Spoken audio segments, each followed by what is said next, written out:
Welcome back to another Psych2Go video. Thank you all for the support you've given us. If you're curious about this topic, references are listed in the description below. Has anyone opened up to you about being depressed? If so, how did you respond? Were you trying to be supportive by saying something like, "I feel sad too sometimes"?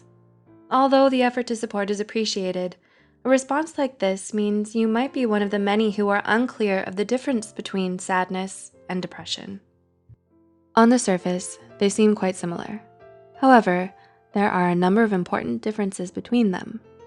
Depression is defined, as per the American Psychological Association, as a mood disorder characterized by persistently negative feelings and changes in one's thoughts and behaviors.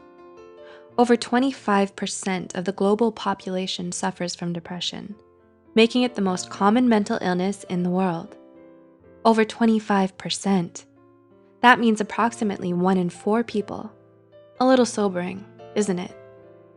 With that said, here are 6 important distinctions that may help improve your understanding of the differences between sadness and depression. 1. Sadness is an emotional reaction. Depression is a mental illness.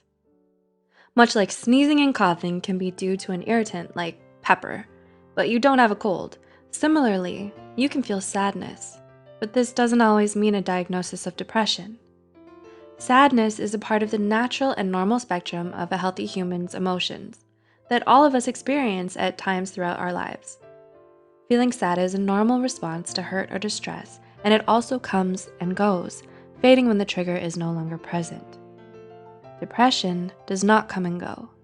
It doesn't come up only in response to hurt and distress. It is simply present.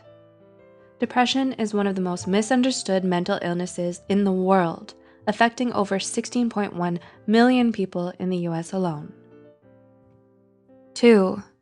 Sadness is brief. Depression is persistent. Because sadness is only an emotional state, it doesn't usually last very long. Most people feel sad about something for only a few hours at a time, and after that, it usually fades on its own. Depression doesn't.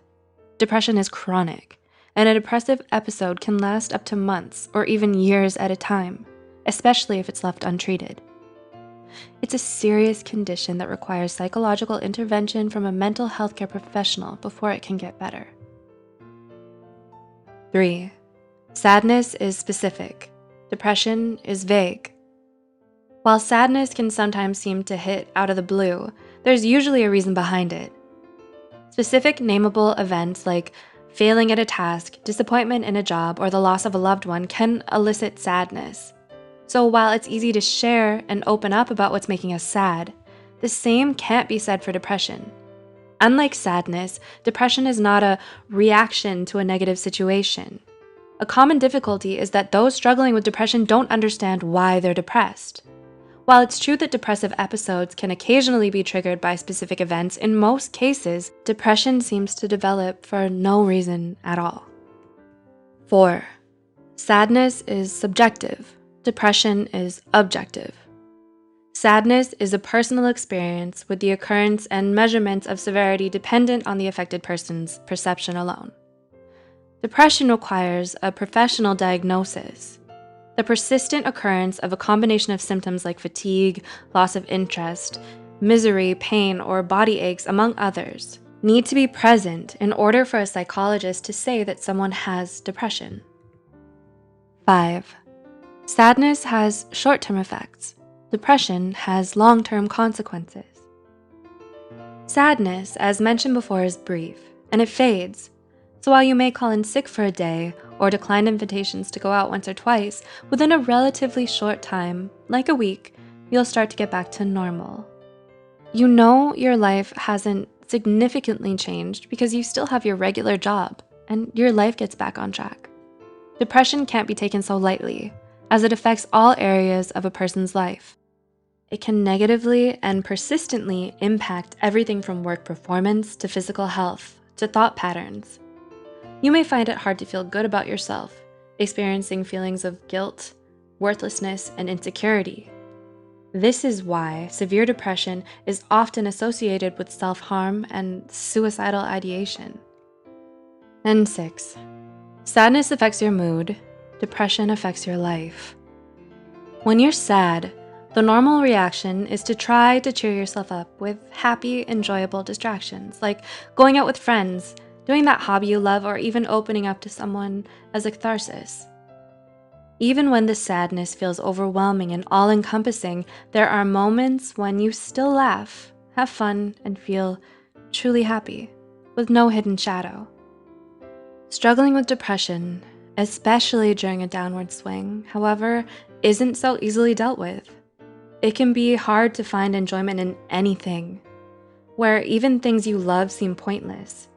Your personal battery feels virtually empty with not even enough energy to perform normal daily functions like work, school, or showering. Depression also disrupts normal eating and sleeping patterns.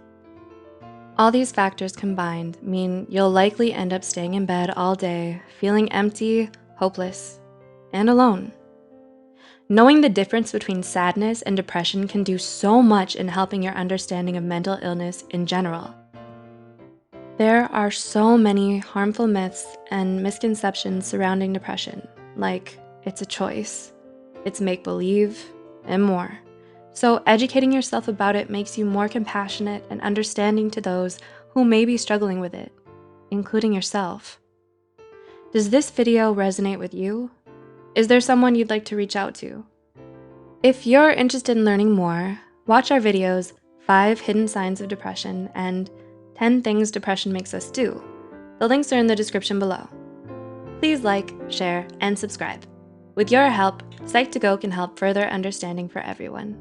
Until next time, thanks for watching.